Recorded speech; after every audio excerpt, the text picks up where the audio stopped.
गुरुर्ब्रह्मा गुरुर्विष्णु गुरुर्देवो महेश्वरः गुरुः साक्षात् परब्रह्मा तस्मै श्री गुरवे नमः। तस्मै श्री गुरवे नमः। हरे राम राम राम हरे हरे, हरे कृष्ण कृष्ण कृष्ण हरे हरे, हरे राम राम राम हरे हरे, हरे कृष्ण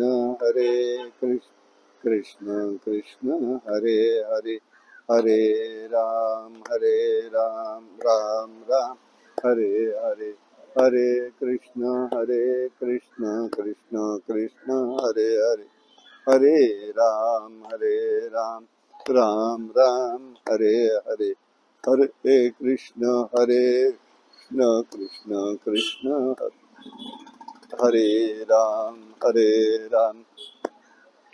हरे, हरे कृष्ण कृष्ण कृष्ण हरे हरे, हरे राम राम राम हरे हरे, हरे कृष्ण कृष्ण कृष्ण हरे हरे, हरे राम राम राम हरे हरे, हरे कृष्ण कृष्ण कृष्ण हरे हरे, कुंडली कवरधारी विठ्ठल श्री ज्ञानदेव तुकाराम, अवधूत चिंतन श्री गुरुदेव दत्त, भगवान गोपाल कृष्ण महाराज के जय, भगवान श्रीधर स्वामी महाराज के जय, सद्गुरु ज्ञानेश्वर महाराज के जय, सद्गुरु केशवराव महाराज के जय, जय जय रघुवीर समर्थ। ओम पूर्णमिदं पूर्णात् पूर्णमुदच्यते पूर्णस्य पूर्णमादाय पूर्णमेवावशिष्यते। नमः शान्ताय दिव्याय सत्यधर्मस्वरूपिणे स्वानन्दामृततृप्ताय श्रीधराय नमो नमः। हरि ओम।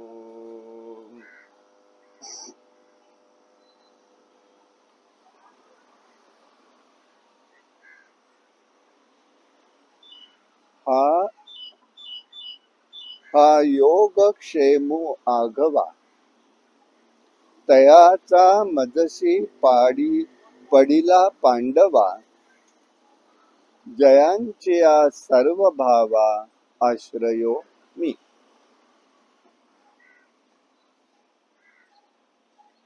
भगवद्गीतेच्या 9व्या अध्यायातील 22व्या श्लोकावरचं आपण चिंतन करतोय। अनन्याश्चिंतयन्तो मां ये जनाः पर्युपासते तेषां नित्याभियुक्तानां योगक्षेमं वहाम्यहम्।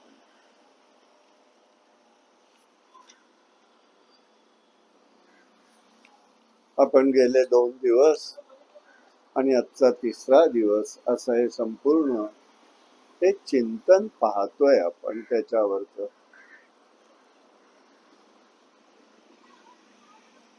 आज जर पाहिलं तर देशमुख महाराज, केशवराव देशमुख महाराज यांचा मुख्य पुण्यतिथीचा दिवस आहे।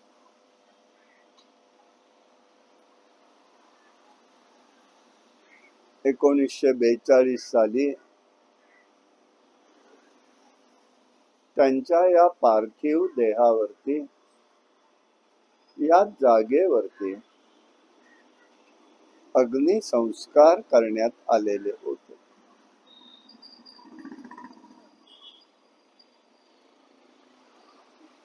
त्यावेळेला त्यांचे अनेक भक्तगण होते, शिष्य होते. सध्याच्या शब्दात बोलायचं झालं तर चाहतेही पुष्कळ होते. आणि सगळे सुप्रतिष्ठित पांढरपेशीय वर्गातले होते.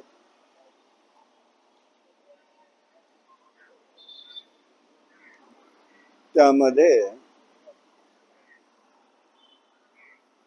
अप्पासाहेब भागवत नावाचे एक गृहस्थ होते, वकील होते. रमणबाग शाळेच्या पूर्वेकडल्या गेटच्या समोरच त्यांचा वाडा होता, आहे म्हणजे अजून.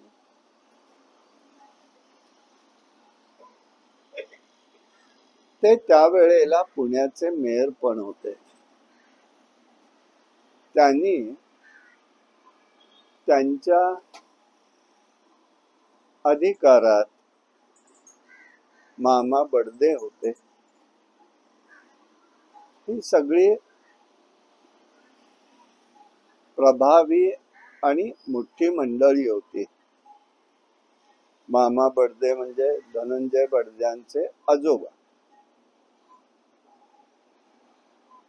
या सगळ्यांनी मिळून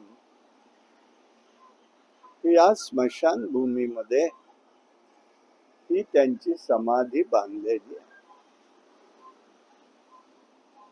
अक्षय तृतीयेला त्याची वास्तुशांत झाली 43 साली. आणि तेव्हापासून तिथे उत्सव मात्र तेव्हापासून सुरू आहे.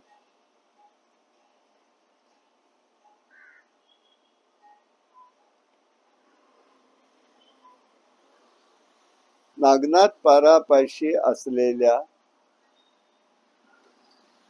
त्यांच्या त्या घरामध्ये त्यांनी ही प्रवचन सेवा ज्ञानेश्वरीची 36 वर्ष केलेली आहे. एकादशीला खंडोजी बाबा इथे पुढे एक समाधी मंदिर आहे लकडी पुलापाशी, त्यांच्या इथे कीर्तन सेवा व्हायची. आणि या वैशाख महिन्यामध्ये कुटीच्या भजनाच्या निमित्ताने त्यांचं कीर्तन या इथल्या मंदिरामध्येच होत असे. अनेक आठवणी मंडळी सांगत असत. योगायोगाने अनेक वर्षांचा इथे येण्याचं मिळाल्यामुळे या गोष्टी अनेक वर्षापासून ऐकून पाहिलेलेही आहे. म्हणजे एक वेळ अशी होती की हा पूल होईपर्यंत तिथे अग्निसंस्कार झालेले असायचे आणि ती प्रेत या बाजूला असायची, पण आपला उत्सव मात्र इथे होत होता. 4 पायऱ्या खाली होत संबंध आहे. त्याच्यावरती असं स्टेज केले, तसं स्टेज टाकलं जायचं आणि वर आपला सगळा पहारा व्हायचा. त्यावेळेला देव नावाचे ग्रस्त होते. ओंकारेश्वराच्या पलीकडल्या समोरच्याच बाजूला आता मोठ्याल्या इमारती झाल्या. तो वाडा होता मोठा आणि ते सगळी लोक महाराजांचे भक्त असल्यामुळे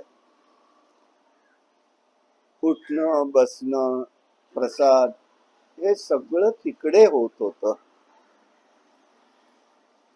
कालांतराने बदल झाला आणि आता 5-3-2चा खेळ आहे. ठीक आहे, जशी त्याची इच्छा असेल तसं घडेल. आपण आपला प्रयत्न ठेवायचा. महाराजांचा अधिकारही तितकाच मोठा होता. त्यांचे दोन गुरु होते. एक म्हणजे विष्णुपंत जोग आणि दोन म्हणजे गुलाबराव महाराज गुरु होते. गुलाबराव महाराजांची एकदा त्यांची रेल्वे स्टेशनवर भेट झाली आणि ती भेट झाल्यामुळे त्यांनी त्यांच्या हातामध्ये नारद भक्ती सूत्र दिलेलं आहे.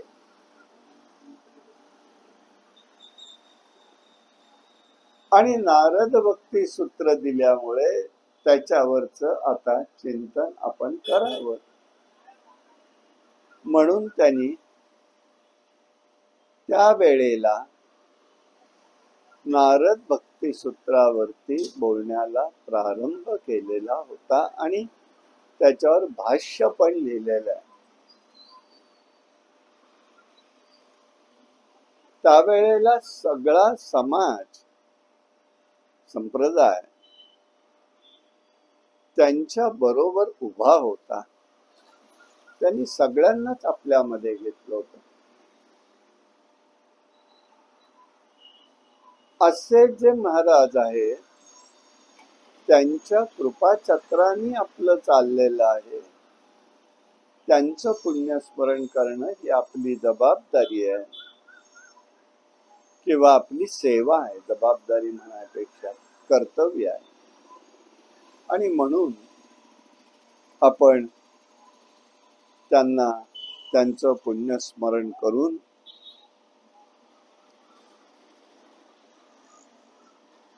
आपण आपल्या प्रवचन सेवेकडे जाऊया. अनन्याश्चिंतयन्तो मां ये जना पर्युपासते तेषां नित्याभियुक्तानां योगक्षेमं वहाम्यहम्. आपण हे चिंतन बघताना याच्यात 3 भाग केले. अनन्यता, चिंतन आणि योगक्षेम. भगवंतानी हिते प्रतिज्ञा केली आहे एक प्रकारची की जे अनन्य आहेत, अनन्य असूनच चिंतन करतात, नुसतं चिंतन नाहीये किंवा नुसती अनन्यता नाहीये, त्यांचा योगक्षेम मी वाहतो. योगक्षेम वाहणं म्हणजे काय? पैसा मिळवणं हे प्रारब्ध. तुकाराम महाराजांनी सांगितलं, प्रारब्धेची जोडे धन, प्रारब्धेची वाढे मान. प्रारब्धानीच ते येत असत. प्रारब्धानीच ते वाढतही असत. मग त्यामध्ये योग काय? मग योग ह्या शब्दामध्ये अर्थ काही वेगळा आहे. खरं म्हणजे युज धातू पासून निर्माण होणारा शब्द म्हणजे योग आहे.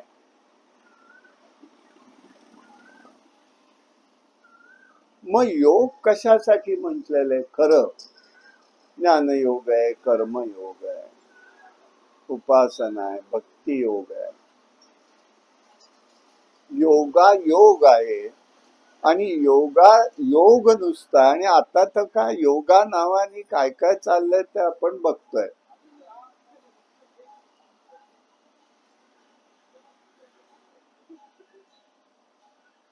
योग याचा अर्थ असा आहे जोडणे. युज धातूचा मूळ अर्थ जो आहे तो जोडणे. कशाशी जोड आहे? त्या भगवंताची होणारी जोड आहे. तर भगवंताला जाणून घ्यायचं आहे, तो परमात्मा आहे, त्याला जाणायचं आहे. आणि ज्याच्यामुळे जोडला जातो त्याला म्हटलेलं आहे योग. मग कोणता योग? ज्ञानाच्या माध्यमातून, कर्माच्या माध्यमातून, भक्तीच्या माध्यमातून, योग साधनेच्या माध्यमातून, उपासनेच्या माध्यमातून. आणि तुम्हाला कशाने साधता येईल? ते सगळे योग भगवंतानी त्यामध्ये गीतेमध्ये व्यक्त केले. प्राधान्याने त्यांनी यज्ञ संकल्पना मांडताना या सगळ्याचा विचार एकत्र केलेला आहे, एकत्र, एका पाठोपाठ एक. म्हणून 13 यज्ञाची संकल्पना भगवंतानी मांडलेली आहे.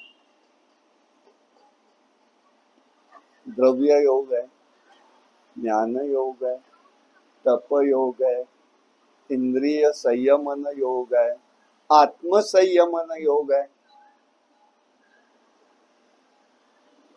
पतंजली योगसूत्रानुसार असणारा योग आहे. आणि त्या सगळं जरी असलं तरी सुद्धा माऊली असं म्हणतात, मला कोणता योग प्रिय आहे? नाम योग हा मला प्रिय आहे. मी नामाच्या होणं जे कोणी करत असेल ते, म्हणजे कर्माला प्राधान्य दिलं. हे योग सगळे सांगितले ना, तर कर्मानुसार सांगितले, यज्ञ सांगितलं तर. आणि यज्ञ म्हणजे तो योग, यज्ञ हा मार्ग आहे, ही क्रिया आहे. यज्ञ मंडप, ऋद्वीज हे नाही केवळ देवयज्ञ मांडलेलाच आहे त्यांनी, तो वेदांनी पण दिलेला. मग हिते योग काय म्हणायचं आहे देवाला? असा योगक्षेम म्हणजे काय करतो? योग इथे अर्थ भगवंताला म्हणायचा आहे, अप्राप्य ते प्राप्त. अप्राप्य आहे, तुम्हाला जे सहजासहजी मिळणारच नाही, मिळत नाही, ते समजा मिळालं तर त्याचा क्षेम आहे. योगक्षेम म्हणजे कोणाचा आहे? तर ज्या काही मिळत नाही ते मिळालं आणि त्याचा क्षेम म्हणजे मी त्याचं रक्षण करतो. क्षेम करणं म्हणजे रक्षण करणं आहे. माझी संकट दूर होणं हा एक प्रकारचा व्यावहारिक पातळीवरती म्हणता येईल. हा योगक्षेम आमचा भगवंतानी व्हायला बाबा. नरसिंह मेहतांच्या चरित्रामध्ये सुद्धा आहे. मुलीच्या लग्नाच्या वेळेला त्यांना उपस्थित झालेल्या अडचणी भगवंतानी कशा स्वरूपाने पाहिलं. योगक्षेम एक महत्वाची फार मोठी गोष्ट असते आणि त्याच्याकडे मात्र साधक लक्ष देत नाही. धर्म पालन, धर्म विचार, धर्म आचार यातून संपत्ती मिळत नाही, संपत्ती मिळणारही नाही. पण साधकाच्या वेळेला एक गोष्ट सुद्धा कमी पडत नाही. हे महत्वाचं असतं. साधकावर जेव्हा जीवनात तो जीवन क्रमणा करत असतो त्यावेळेला त्याला काहीही कमी पडत नाही, ही व्यवस्था तो करतो. तो योगक्षेम आहे, हा व्यावहारिक पातळी. पण ज्या वेळेला अनन्यता सांगितले, क्षेम हे चिंतयाम सांगितलंय, त्यावेळेला हाही अर्थ इथे अपुरा पडेल. मग काय प्राप्त? योगामधलं कोणती गोष्ट प्राप्त? योगामध्ये एक गोष्ट फार महत्वाची आहे, भगवंताचं भक्ती प्रेम प्राप्त होणं. भगवंताचं, परत म्हणतोय, मला माझं नको प्रेम, भगवंताविषयीचं प्रेम जे असतं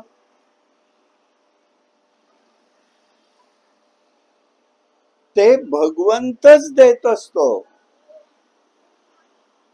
त्यावेळेला साधकाची भावना जरी असेल, त्वदीय वस्तू गोविंदम तुभ्यमेव समर्पयत, हे गोविंदा तुझी वस्तूच मी तुला समर्पण करतोय, माझं यात काही नाहीच आहे, तूच दिलेलं आहेस, तुझंच तुला समर्पण आहे. पण आम्हाला मिळाल्याचं सुख नसतं, आम्हाला नाही त्याचं दुःख असतं. त्याचा परिणाम आम्हाला जे प्राप्त झालं तिकडे दुर्लक्ष होतं.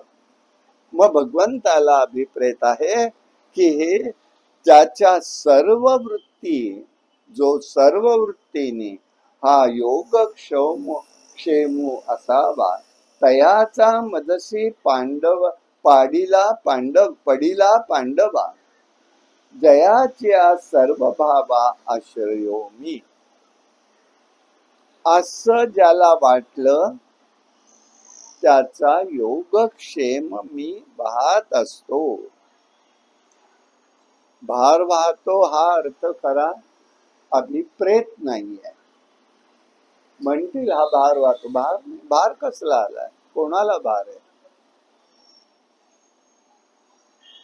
भार जर असता तर त्यांनी केलं असतं का?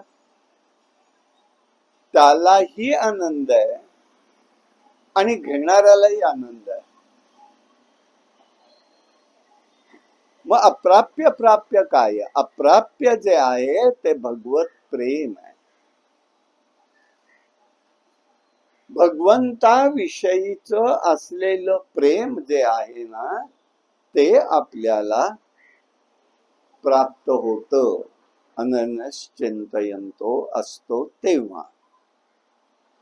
आणि ते झालं तर ते टिकलं पाहिजे ना.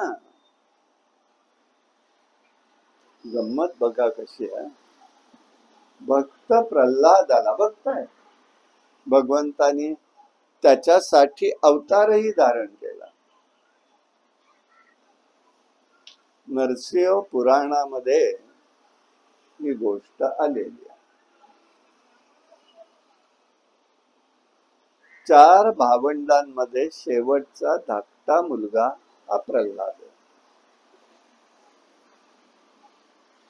आता देवाचं दर्शन झालं, याला वर मिळाले, देवानी त्याला दिले, यांनी देवाने सांगितलं माग, यांनी मागितलं, त्याला दिले, आनंद झालाय, सगळ्यांना आनंद वाटलाय.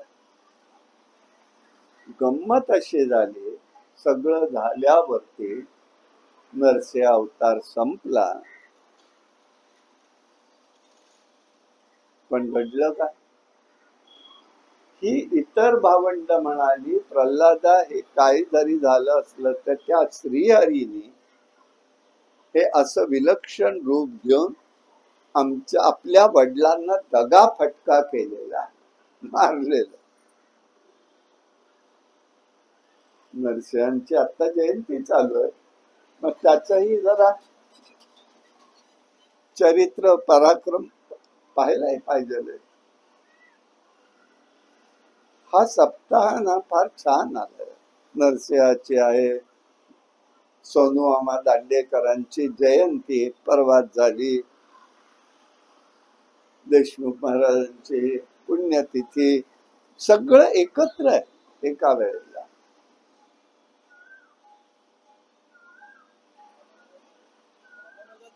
रामानुजाचार्यांची जयंती आहे. हे सगळं किती सुंदर एकत्र आलेले बघा. आता ते भावंड म्हणाली, नाही प्रल्हादा हे काही बरोबर झालेलं नाही. ज्या पद्धतीने आपल्या वडिलांना मारलं त्याच्याबरोबर युद्ध करायला पाहिजे. झालं. वृत्तीप्रमाणे ते सगळे जण युद्धाला निघाले. आता प्रल्हादांनी जावं का? पण नाही, त्याला त्यांच्या बरोबर होते म्हणून जावं लागलं. मग सांगा, मिळालं ना, समजलं ना, श्रीहरी आहे, तूच सगळ्यांना उपदेश केला होतास ना, तूच सगळ्यांना सांगत होता ना, या जगात केवळ तो आहे, मग युद्धाला का गेलास? बुद्धी पुन्हा तीच राहील. कोणत्याही पातळीवरती जरी साधक गेला तर तीच बुद्धी राहील, हे सांगता येत नाही कोणत्याही क्षणाला.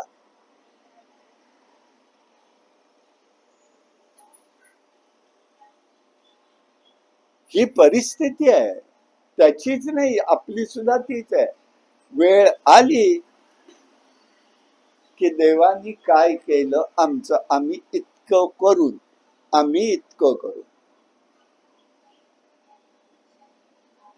छोट्या छोट्या गोष्टी इतकं तो करत असतो की त्याला वाटतं आता ह्यानी पुढे येऊच नाही. मग पण जो त्याच्यात गुंतत नाही तो तेवढा पुढे जातो. योग आहे तो. इथे भगवंताला अभिप्रेत असं असावं, माझं भक्ती प्रेम, माझं भक्ती प्रेम. म्हणून आमच्या सुदामानी काय केलं? रुक्मिणी देवीने ऐश्वर्य दिलं, एक मूठ पोह्याची घेतली प्रसाद ब्राह्मणाचा, अनंत हस्तानी त्याला सुवर्णाची नगरी प्रदान केली. पण मग तो काय सांगतोय? हे क्षेम असतो, हा क्षेम, म्हणून दोन्ही उदाहरणं सांगतोय.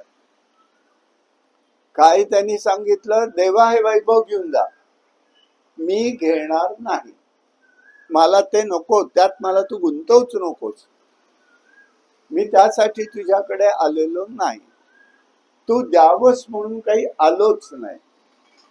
हा, पत्नीची इच्छा होती हे मान्य आहे मला, पण ते सगळं घेऊन जा. उपोषण केलेलं आहे.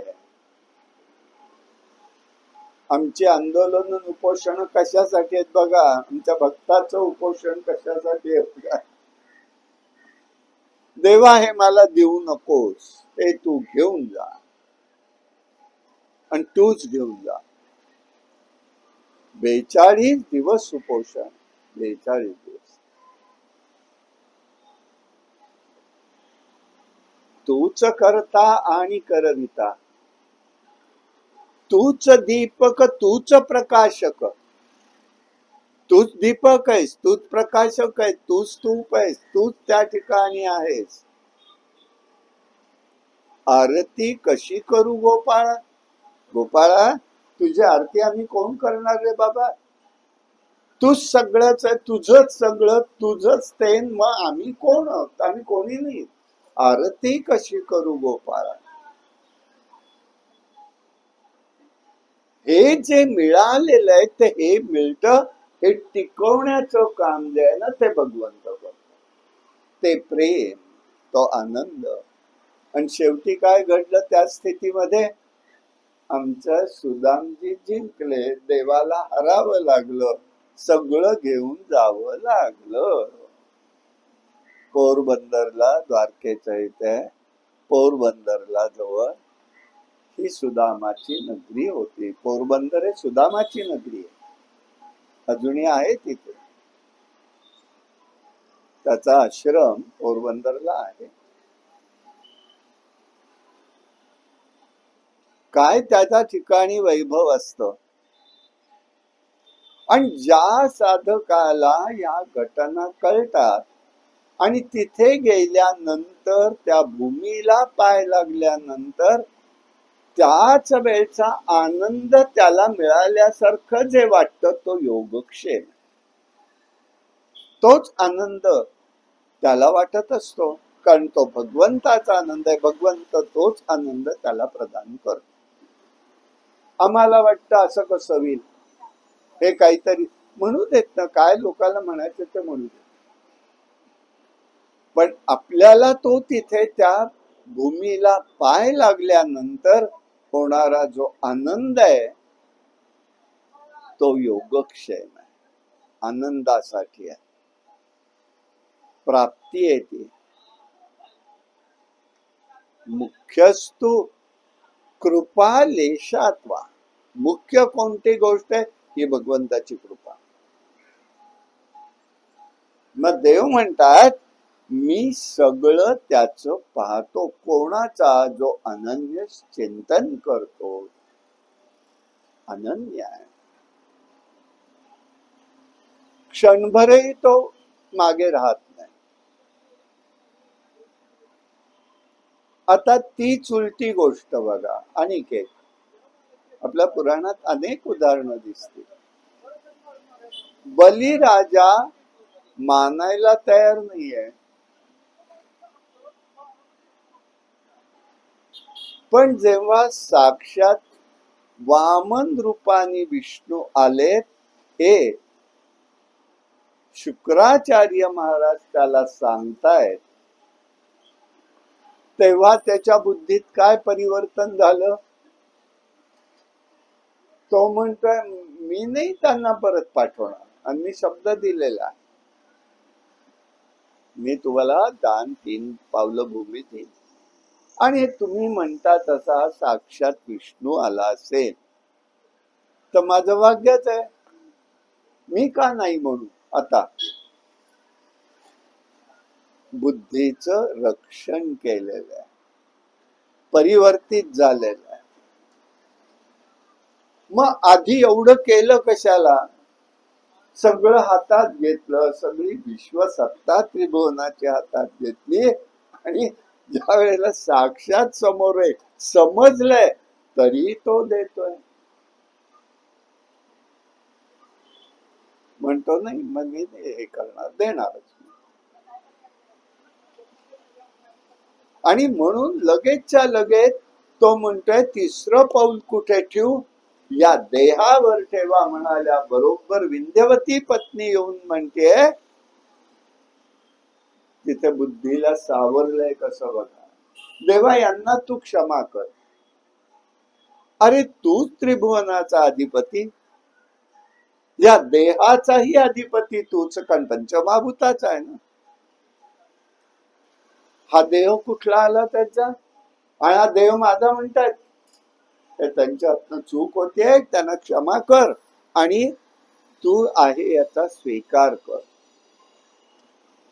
वास्तविक असं आहे, प्रत्यक्ष त्यांनी त्याच्या डोक्यावर पाऊल ठेवलेलं नाही, हा पिक्चर सीन तयार केलेला आणि करतात लोक, ठेवलेलं नाही पाऊल.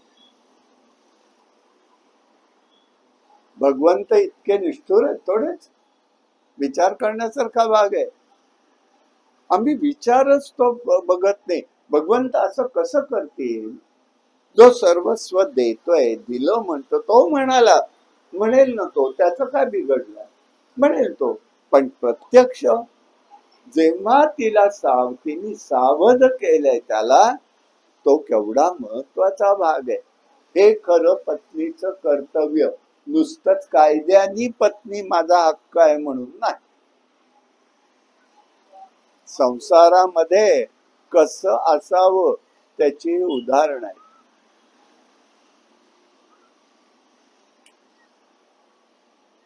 आमचा अधिकार, आमचं अभिव्यक्ती स्वातंत्र्य, काय काय नवीन नवीन शब्द सुंदर येतात आणि आम्ही गुंततो त्याच्यात. त्यासाठी हा विचार पाहणं गरजेचं आहे, चिंतन करणं आवश्यक आहे. योगक्षेम आहे तो. योगक्षेम अप्राप्य, भगवंताचं प्रेम अप्राप्य, ते सहजासहजी कोणाला मिळत नाही. म्हणून संत वारंवार सांगतात, तुझे भक्ती सुख द्यावे मज प्रेम, जडो तुझे नाम माझे मुखी. अरे ते नाम घेतानाचा जो आनंद रस स्वाद आहे ना, ते घ्यायला आमचं मन बुद्धी चित्त त्याच्याशी समरस असल्याशिवाय प्राप्तीच होत नाही. त्याच्याशी समरस, भगवंताशी समरस. आणि हे जेव्हा समरस होत ना, आणि त्यालाच खरं त्या नामातनच प्रगट होत असतं, ते अमृत आहे. अमृत म्हणजे मृत्यू येणार नाही असं नाही, सदैव ताजेतवान, सदैव मृतवत न होणार ते ज्ञान आहे, ती भक्ती आहे, ते कर्म आहे. हे सगळं त्याच्यामध्ये येऊ शकतं. ते कधी मृतच होत नाही, ते अमृत आहे. पेय घेऊन आमचं त्या ठिकाणी, पेय घेऊन आमचं ते असं एखादा द्रव पदार्थासारखं घेऊन आमचं ते होत नसतं, ते अमृत नाही. हे अखंड मिळत असत. आणि म्हणून भगवंत म्हणतात, माझा सगळा प्रिय काय नाम आहे. नाम आलं तर ते टिकणं, आणि टिकलं तर ते अखंड राहणं, याला भगवंताची कृपा. केवळ त्याच्या कृपेने, केवळ त्याच्या कृपेने, अन्यथा नाही.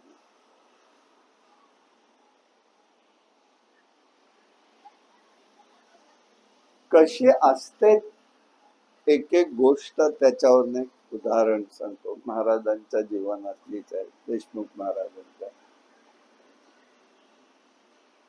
देशमुख महाराज त्यावेळच्या काळाप्रमाणे, म्हणजे 1908 साधारण धरू ते 42 पर्यंत, एक समाजामधलं अत्यंत सुप्रतिष्ठित अधिकारी, परमार्थी असं असलेलं एक व्यक्तिमत्व होतं. दासगणू महाराज त्याच वेळेला झालेले, पण दासगणू महाराज त्यांच्यापेक्षा लहान होते. योग असा शेवटच्या काळात पाहण्याचं भाग्य मला लाभलं दासगणू महाराजांना पंढरीत. माझ्या अंदाजाने 66-67 ला दासगणू महाराजांनी देह ठेवला. दाससाहेबांच्यामुळे मात्र या गोष्टी आम्हाला लाभल्या. आणि दासगणू महाराजांच्याकडून असं कळालं होतं त्यावेळेला, कधी आधीच्या काळात, त्याच्याही आधीच्या काळात महाराज असताना त्यांना कवित्वाची देणगी होती, भगवंताची कृपा होती, कवित्व करायचे सुंदर. साईबाबांच्या सान्निध्यात होते, त्यामुळे त्यांनी मग त्यावेळेला काय केलं तर कवित्व करायचे. पण महाराजांनी पहिलं करत होते ते लावणीकारच होते बर का पहिले. पण साईबाबांच्या कृपा प्रसादामुळे ती जिव्हा, ती बुद्धी, ते विचार तरंग, काव्य तरंग सगळे परमार्थिक झाले. महाराजांचा ज्ञानेश्वरीचा अधिकार, अमृतानुभवाचा अधिकार, म्हणून त्यावेळेला त्यांनी अमृत अनुभवावरती काही लिखाण केलं. एक त्यावेळचा प्रघात होता, सामाजिक स्थिती होती. काय होती स्थिती तर पुरुषांनी जर स्त्रीचं वेश करून काम केलं ते बघायला जायचं नाही, म्हणून बालगंधर्वांची नाटकं सुप्रतिष्ठित लोक पाहत नव्हते. इतकंच काय, टिळकांनी सुद्धा टाळलं होतं. पण शेवटी काही लोकांच्या आग्रहाने पाहिलं, त्यांनी बालगंधर्व पदवी दिली. शापित आहे म्हणाले. हा मुलगा शापित आहे. आणि तसंच झालं. शेवटचा काळ त्या घोराबाईच्या नादामध्ये सगळा शापितपणाचं गेलं. देशमुखवाडीत त्यांचं घर होतं. नागोगोऱ्यांचं घर आहे ना, त्याच्या समोरच्या बाजूला पुढच्या रस्त्यावर.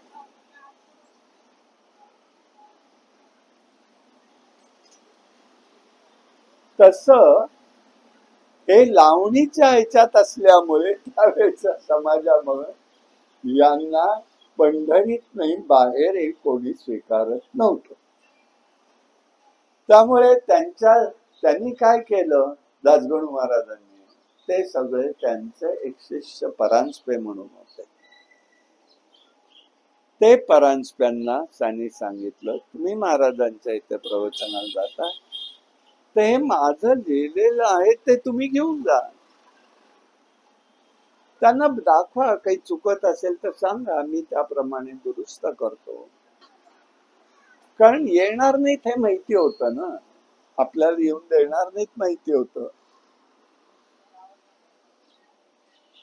म्हणून त्यांनी केलं काय, त्यांच्या बरोबर पाठवलं.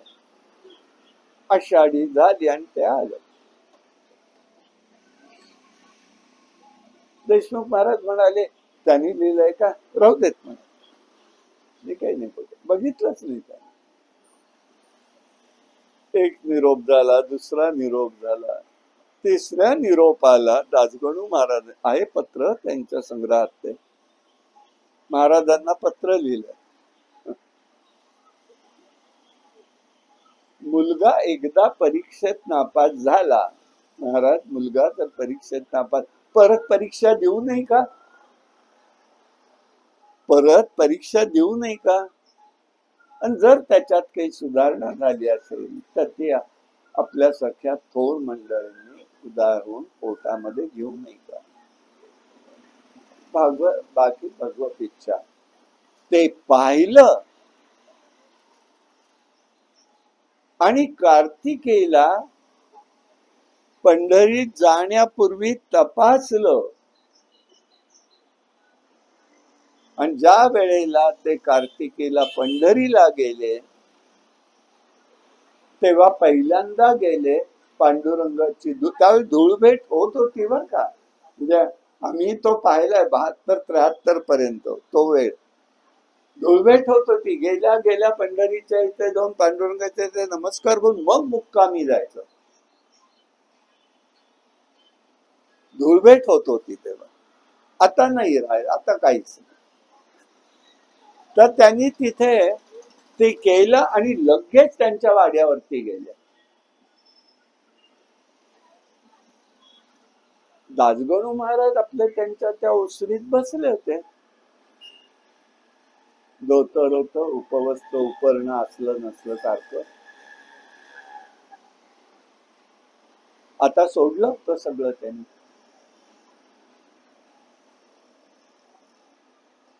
महाराज, देशमुख महाराज, दासगणू महाराज, अनंतराव आठवले प्रवचनाला, कीर्तनाला कधीही शर्ट घालून बसलेले नाही. उपर्ण, धोतर उपर्ण.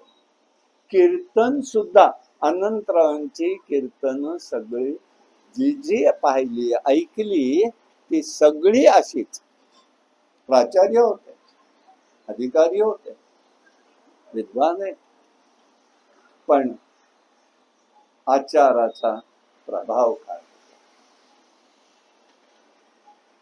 झालं. आणि महाराज आले आणि त्यांनी बघितलं, देशमुख महाराज आले, आनंद अश्रू त्यांच्या डोळ्यात वाहायला लागले. महाराज आपण मला निरोप द्यायचा नाही.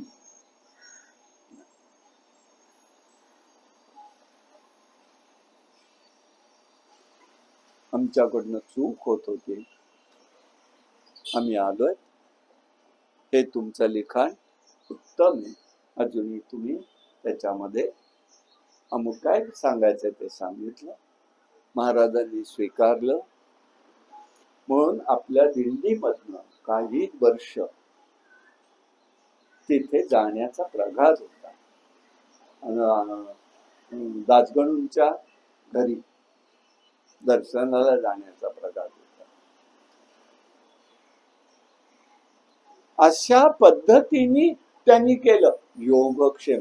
अशा वेळेला त्या बुद्धीचं रक्षण करणं, तो योग काय असतो तो हा. आणि महाराजांनी दिला. आणि त्याच्या पुढला परिणाम काय झाला माहितीये का? आहे त्यांच्या चरित्र ग्रंथात, दासगणू महाराजांच्या त्यांनी दिलेले देशमुख महाराजांचं चरित्र काव्याबद्ध लिहिलेलं आहे. केवढा आनंदाचा भाग आहे बघा. त्यांचं चरित्र, महाराजांचं चरित्र देशमुख महाराज, दासगणू महाराजांनी लिहिलेलं आहे. हा एक प्रकारचा भगवत शक्तीचा आविष्कार. आणि म्हणून भगवंत म्हणतात, अशांची बुद्धी मी भ्रष्ट होऊन देत नाही. तो योगक्षेम हा मी त्या ठिकाणी वाहत आहे, हा विचार त्यांनी सांगितला. आणि त्या ठिकाणी त्याविषयी माऊली असं सांगतात, तया माझ्या सायुज्याची चाड, तरी तेची पूर्वी कोड, का सेवा म्हणती ती आड, प्रेम सुये. असे जे भक्त असतात त्यांची सगळ्या इच्छा माझ्याकडून कळत न कळत पूर्ण करतो. मग त्या पूर्ण करणं म्हणजे त्याच्या सेवेचं फळ देतोय का? नाही. त्या इच्छेमध्ये तो जीव अडकू नये, त्याही इच्छेत तो जीव अडकू नये हा भगवंत विचार करतो, ती देतो. आणि ती योग्य असेल तर देतो बर का, उगीच चौगीच देत नाही. पण मी सामान्य पातळीवर विचार करताना काय करतो, अरे एवढं सगळं केलं पण हे देवानी करायला काय बिघडत होतं, माझं तेच नाही. अरे आत्ता पात्रता नाही म्हणून तुला दिलेलं नाही, पण जे द्यायला हवंय ते दिलं. त्याचं चिंतन काय केलं बाबा?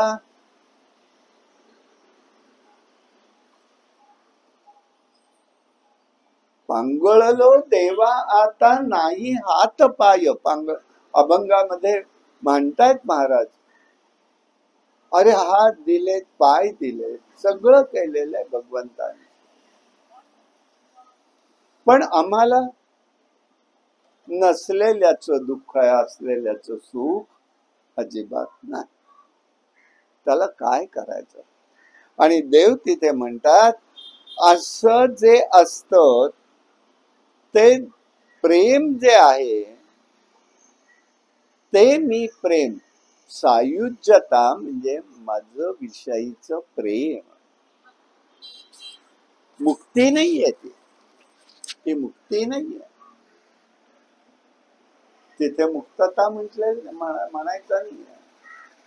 आणि म्हणून आपल्याला हा भाग त्याच्यामधला समजून घ्यायचा आहे.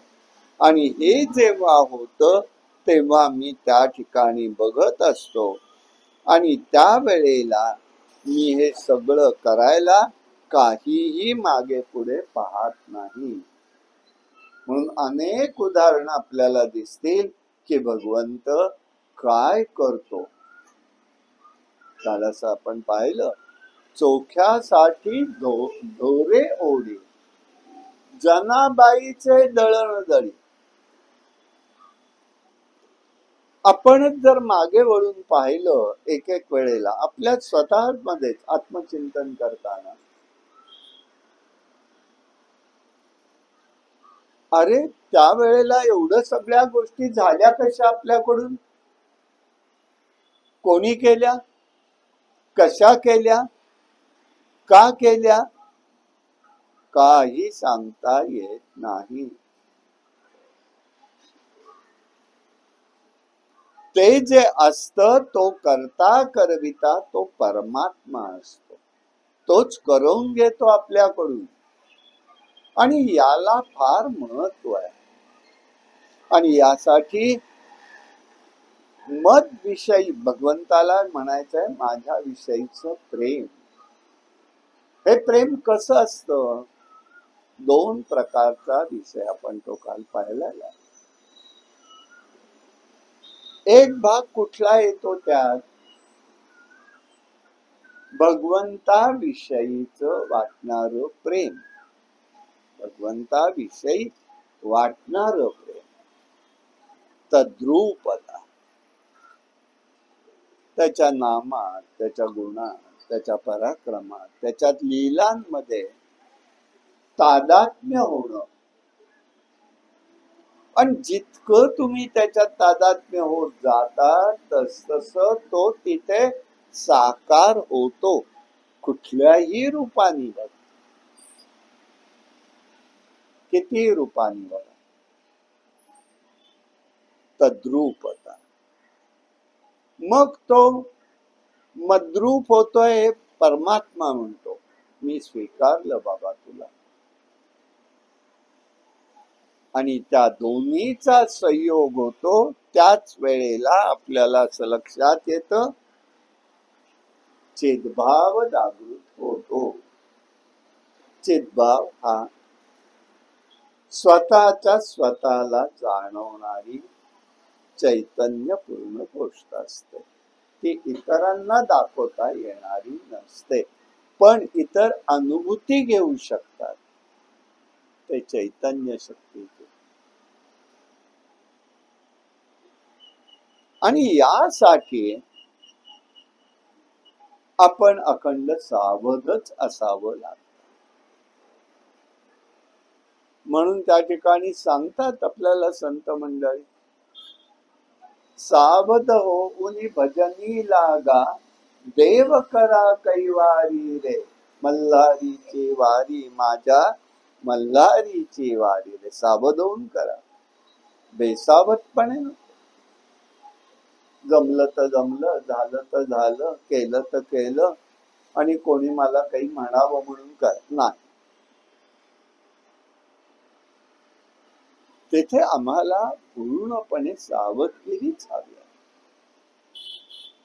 हे आम्हाला जेव्हा जमतं, ते आम्ही जेव्हा जमवतो, त्यावेळेला आम्हाला त्याच्या सान्निध्यात राहता येतं. भगवंताची अनुभूती येणं, आणि भगवंताची अनुभूती येणं ही सुद्धा त्याची कृपा असते. संतांची कृपा असते, गुरूंची कृपा असते. या सगळ्याचा संयोग आहे ती सायुज्यता. माऊली म्हणतात ही सायुज्य जोडी. सायुज्यता म्हणजे ही सगळ्याची गोष्ट आहे. सायुज्याची चाड तरी तेची पूर्वी कोड, मी ते सगळं पुरं करून देतो. म्हणजे ही देवाची असलेली प्रतिज्ञा असं या ठिकाणी मला वाटतं. आणि म्हणून आपल्याला या विचाराकडे पाहताना मात्र आपल्याला कसं बघायचंय इकडे सांगितलं. आणि हे काय आहे इथे? नित्य अभियुक्ताना, नित्य पाहिजे, अखंड पाहिजे. काल आहे, आज नाही, उद्या असेल असं नाही, परवा.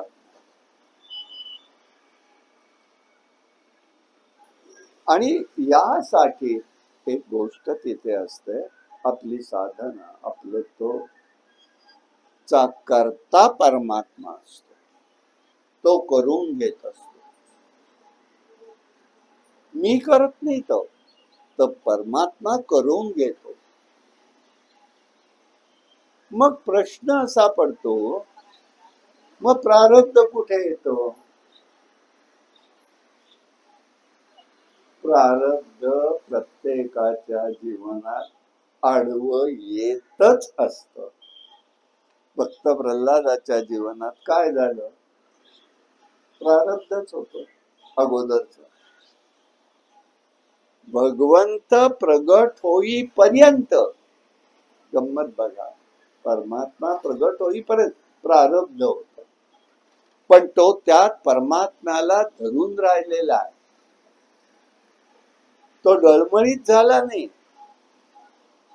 सर्वत्र आहे का? आहे. त्याच्याशिवाय नाही. तुम्ही कुठेतरी वडिलांना, एका राज्याधिकारीला सांगायचं, पिताश्री आहे, ज्याला भगवंताचं नाव घेतलं तर राज येतं, अशाला सांगायचं हे चुकतंय. आंधळ्या मागे आंधळे गेल्यासारखं चाललेलं सगळ्यांचं, असं वागू नका. श्रीहरीच सर्वत्र आहे, श्रीहरीच करतो चाले हे शरीर कोणाच्या सत्ते, कोण बोलविते हरिविण, देखवी ऐकवी एक नारायण, तयाचे भजन चुको नका. ही सत्ता त्याची आहे.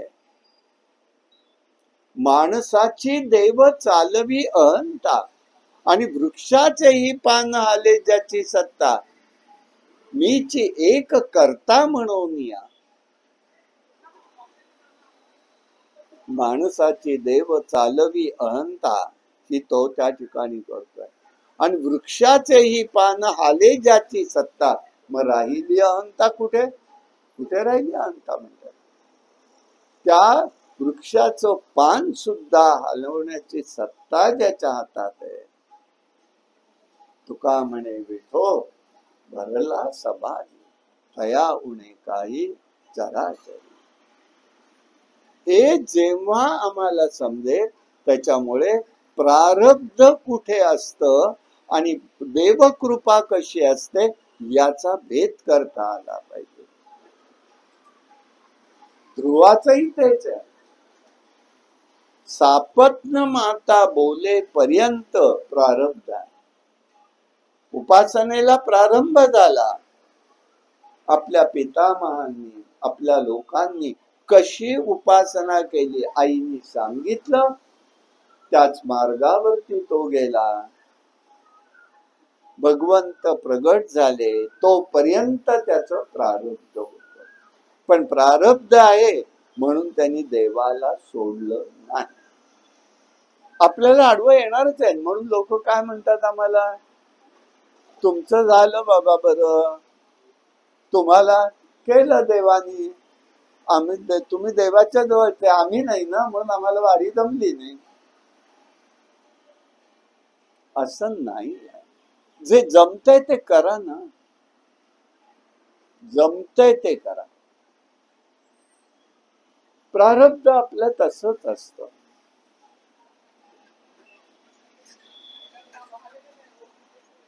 आता एक उदाहरण द्यायला नको तरी देतो. तुम्हाला माहितीच आहे ना, मी कॉलेजला लागलो आणि काय वेड पण ते अगदी लहान असताना आम्ही आपले सोनू मामांची प्रवचन कीर्तन या आपल्या कार्तिक महिन्यात नूतन मराठी हायस्कूल मध्ये होत होती. समोरच्या इथे अपळून चौकात पलीकडल्या आश्रमाच्या शेजारी. आत्याबाई आम्हाला लहान असताना घेऊन जायच्या आणि ते प्राचार्य आहे, असं कीर्तन करतात, ते ऐकतात, ते बोलतात छान वगैरे वगैरे. उभी डोक्यामध्ये बसलेलं आपणही तसंच करावं, कॉलेजला नोकरी करावी. कॉलेजला लागलो नोकरीला. पहिल्यांदाच गेलो आलो आणि त्यांना कळालं तिथे तुमच्या अधिकाऱ्यांना की वारी करणार आहेत. लगेच गर्जना झाली, वारी बिरी नाही बर का इथे काही, इथे काम ऍडमिशनचा सीझन असतो, तुम्हाला वारीला जाता येणार नाही. मन झालं कट्टू, आता काय करायचं म्हटलं. तेवढ्यासाठी आलो. मामांना कसं जमतं, मग आपल्या ते कुठे माहिती आहे, ते प्राचार्य आहेत आणि आपण साधे आहोत. पण ते नाही, त्यांना जमतंय, मग मला का नाही, मलाही तसंच करता येईल ही भूमिका. खट्टू झालं. मग जाऊ दे म्हटलं, आता आपण सापडलोय त्या प्रारब्धाने आलेलं आहे, येऊ दे. 8-10 दिवस अगोदर त्यावेळेला किती 20-25 कॉलेजेस व्हायचं. कसं माहिती का, विद्यापीठात एक शिपाई पत्रक घेऊन सायकलवर निघायचा. हे व्हॉट्सअप, ते फोन, ते काहीही नव्हतं. तो एकदा टांग मारायचा सायकलवर की सगळ्या कॉलेजमध्ये घेऊन संध्याकाळी विद्यापीठात पोहोचायचं. तर आमच्या कॉलेजमध्ये तो परिपत्रक घेऊन आला. परिपत्रक माझ्याच हातात पडलं. विद्यापीठाच्या डिस्क्रिप्शन हॉलिडे मध्ये आषाढीची सुट्टी दिली. झाला. मला आनंद वाटला. बरं झालं म्हटलं आता सुट्टी मिळाली. दुसऱ्या दिवशी रविवार, म्हणजे माझे निदान एकादशी तरी अंतरायचे नाही. तर आमच्या अधिकाऱ्यांनी सांगितलं नाही, ती परिपत्रक आनंदाने ठेवून दिलं. मी बोललोच नाही काय. त्यांची बडबड सुरू आहे की काय विद्यापीठाला कळतं का नाही, अमुक नाही का, कामं एवढी असतात आणि आता सुट्ट्या घेतात. तुम्ही परिपत्रक वाचलं का? वाचलं म्हटलं. मग म्हणाले सुट्टी नाही बरं का तुम्हाला पण. बर, ठीक. आदल्या दिवशी 2 दिवस अगोदर काय काम आहे म्हणजे मला सुट्टी नाही, सगळ्यांना मला नाही म्हणतात. माझ्याकडे काम असेल तर सांगा. सांगितलं आणि फटाफट जेवढा वेळ देता येईल तेवढा देऊन उरकून मी दशमीला पंढरपूर गाठलं. रातोरात एकादशी गेलं, द्वादशीला सुट्टीत परत आलो. आनंद ओसंडलेला. पंढरी झालं का? झालं म्हटलं. मग म्हणाले काम कोणी करायचे? टेबलावर पाहिलं नाही काम आहे तयार करून गेलो तुम्ही काय. मगच गेलो. गप्पा बसल्या. भगवंताची लीला अशी. 8 साली रिटायर झालो. 9 साली ते फर्ग्युसनची ते कोण ते आपले सगळी मुलं कोणती सूर्यवंशी वगैरे, तो कोण दुसरा नेहमी येणारा क्षीरसागर ना, ती सगळेजण आले. पण अरे बरं झालं म्हटलं आलात, आता सुट्टी मिळाली ना. अहो कसला आले सर? काही नाही, सुट्टी या वर्षीपासून बंद झाली. रेकॉर्ड आहे. मी असेपर्यंत सुट्टी विद्यापीठाच्या यादीत आहे. रिटायर झालोय आणि त्या क्षणाला सुट्टी रद्द झाली. आता ह्याला कोणी काय केलं? भगवंतानी माझी योजना ठेवली ना, रक्षण केलं ना. नवलीला एकच म्हटलं होतं, केला नेम चालवी माझा, केला नेम चालवी. आणि त्या नेमात मी एक काय धरलो होतो, ते प्रमाणाने करत होतो. आषाढी कार्तिकी भक्त जन येते. आषाढी कार्तिकी एकादशी म्हटलेलं नाहीये त्याने. आता परवाच गेल्या वर्षीच प्रसंग आला. इतका आजारी पडलो, छातीत पाणी झालं, आल्यावर कळलं नाही त्या एकादशीला. पण नंतर जाऊन मी दर्शन घेऊन आलो आषाढीत. हे देवानी केलंय नेम चालवी माझा. ही देवाचा क्षेम आहे. हे योग आहे आणि हा क्षेम आहे की रक्षण केलं. हे करणारा परमात्मा असतो. असंच रक्षण आपलं परमात्म्याने करणाराच आहे. करावी प्रार्थना करायची कारण नाही, कारण त्याचं प्रतिज्ञा आहे. तेव्हा या महाराजांच्या उत्सवाच्या प्रसंगाने भानुदास महाराजांनी, भानुदास म्हणजे पवार आपले महाराजांचे विणेकरी होते. तेव्हापासून किती वर्ष ते करत होते बघा. त्याच्या अगोदर गुरव होते आणि तरुण होते, चित्रशाळेत काम करायचे होते. तेव्हापासून जे यायचे ते अखंडपणे शेवटपर्यंत इथे वारीला यायचे. पण वारीला आले तरी सुद्धा इथे वीणा घेऊन असायचे. शेवटी त्यांनी एकच धरलं. काही प्रसंग असे चढ उताराचे आले उत्सवा संदर्भातले. नवीन नवीन लोकांच्या नवीन नवीन कल्पना, जुनी लोक कमी झाली. ते नवीन लोकांचं फावतं, ते म्हणतील ते करावं लागतं. भानुदास महाराजांनी तिथे बोलवून घेतलं आणि काळभोवांची समाधी आहे ना, तेव्हा हा रस्ता मोकळा होता. त्या काळभोवांच्या समाधीपाशी बसलो आम्ही, बोलत बसलो. आणि आपलं अक्षय तृतीयेचं भजन झाल्यावर आज तुम्हाला सांगतो म्हणाले. काय झालं बुवा, चला म्हणाले. तिथे आले, महाराजांच्या समोर उभं केलं आणि म्हणाले एकच सांगतो. त्यांना काय सगळ्यांना बोलायचं, पण असं मी सेलके देशपांडे वेगळा विषय मांडत होते. त्यांना तिथे ते बोलले नाही, मला तिथे बोलले.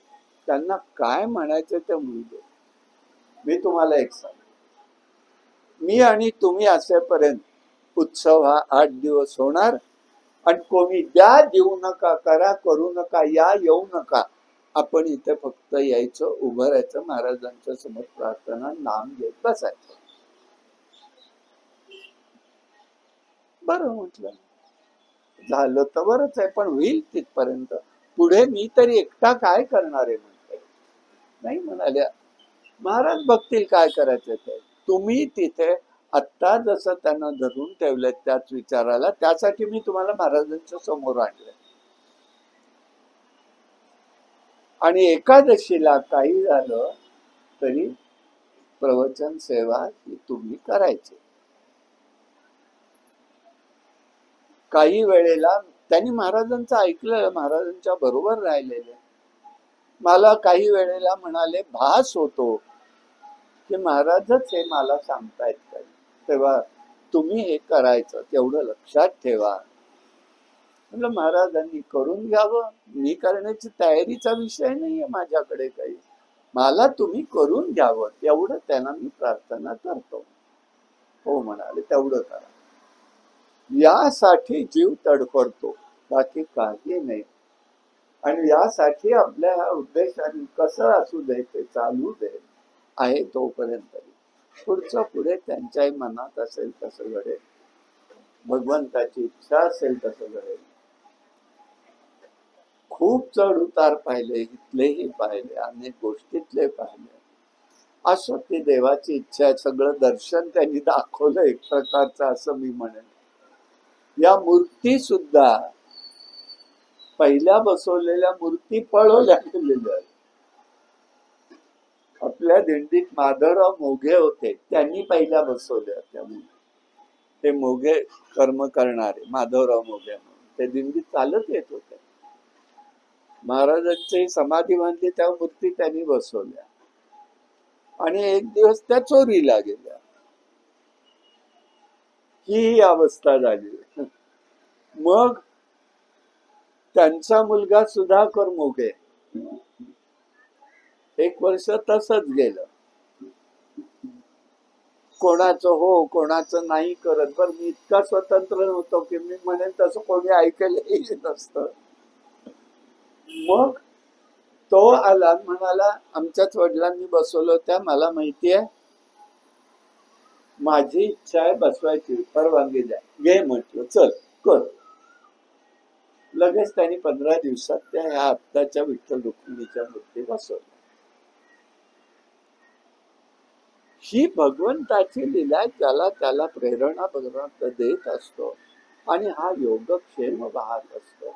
आपण फक्त भगवंताशी नतमस्तक होऊन अखंडपणे त्याच्या चरणाशी सेवा करावी, सद्गुरूंच्या चरणाशी करावी, संतांच्या चरणाशी करावी, अभेद्यता धरावी त्या ठिकाणी. तेव्हा त्याचा कृपा प्रसाद हा आपल्याला प्राप्त होत असतो. तो प्रसाद सर्वांनाही प्राप्त हो एवढी प्रार्थना करून आजचा विषय संपवूया. कायेन वाचा मनसेंद्रिये वा बुद्ध्यात्मना वा प्रकृती स्वभावात करोमि यद्यं सकलं परस्मै नारायण समर्पयामि. हरि ओम तत्सत्. विठ्ठल विठ्ठल विठ्ठल विठ्ठल विठ्ठल विठ्ठल विठ्ठल. कुंडली कवरदा हरी विठ्ठल श्री ज्ञानदेव तुकाराम. अवधूत चिंतन श्री गुरुदेव दत्त भगवान गोपाल कृष्ण महाराज के जय. भगवान श्रीधर स्वामी महाराज के जय. सद्गुरु केशवराव महाराज के जय. सद्गुरु ज्ञानेश्वर महाराज के जय. जय जय रघुवीर समर्थ.